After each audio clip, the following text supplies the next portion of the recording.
بسم اللہ الرحمن الرحیم۔ السلام علیکم۔ آج جو ٹاپک ہم ڈسکس کرنے جا رہے ہیں وہ آل انڈیا مسلم لیگ ہے۔ آل انڈیا مسلم لیگ کی تشکیل کب ہوئی اور اس کے اغراض و مقاصد کیا تھے؟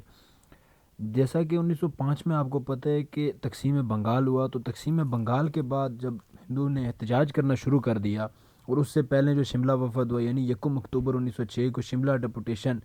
جو تھا وہ اپنے مطالبات کو تحریری طور پر لارڈ منٹو کو دے آیا، تو اس پر مزید کارروائی کے لیے مسلمانوں کو سیاسی میدان میں کچھ اور آگے بڑھنا شروع کیا۔ پھر مسلمانوں کو محسوس ہونا شروع ہوا کہ اب ہمیں مزید آگے بڑھنا ہے، جیسا کہ پہلے دسمبر میں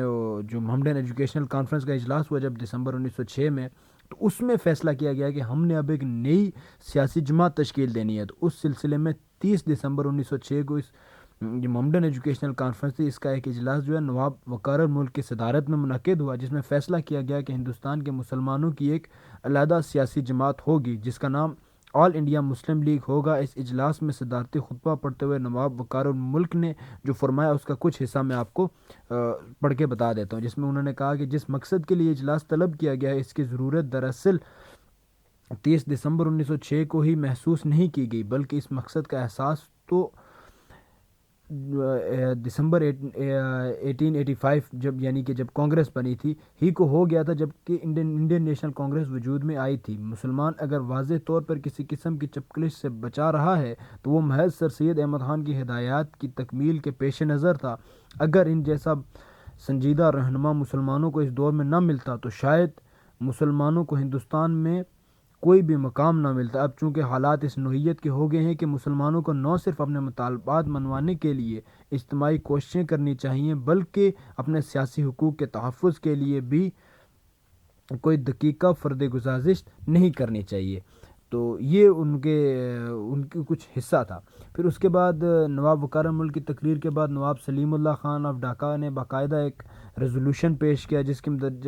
مندرجات حسب ذیل ہیں، اور جس کی تائید حکیم اجمل خان، مولانا محمد علی جوہر اور مولانا ظفر علی خان نے کی۔ قرار پایا کہ یہ جلسہ جو ہندوستان کے مختلف حصوں کے نمائندوں پر مشتمل ہے جو ڈھاکہ میں جمع ہوئے ہیں، یہ فیصلہ کرتا ہے کہ ایک سیاسی جماعت قائم کی جائے جس کا نام آل انڈیا مسلم لیگ رکھا جائے، اور جس کے اغراض و مقاصد حسب ذیل ہے، یعنی یہ نیچے 3 میں مقاصد بیان کرنے جو مسلم لیگ کے 3 بنیادی مقاصد تھے۔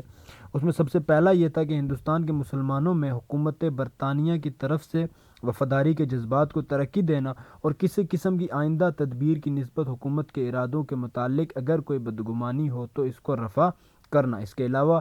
مسلمانان ہند کے سیاسی حقوق اور مفادات کی حفاظت کرنا اور انہیں آگے بڑھانا، اور ان کی ضروریات اور تمناؤں کی حکومت کے سامنے ادب سے ترجمانی کرنا، اور اس کے بعد دوسری جماعتوں کے خلاف مسلمانوں میں جذبات عداوت کی نشوونما کا اس طریقے پر انسداد کرنا کہ مسلمانوں کے مذکورہ بالا اغراض و مقاصد کو نقصان نہ پہنچے۔ اس کے بعد جب 1909 میں منٹو مارلے اصلاحات آئی تو وہ مسلم لیگ کی ہی کوششوں کی بدولت، اور پھر مسلم لیگ کی کوششوں کی بدولت 1947 میں پاکستان آزاد ہوا۔ تو یہ بہت بڑا رول ہے مسلم لیگ کا پاکستان کی آزادی میں،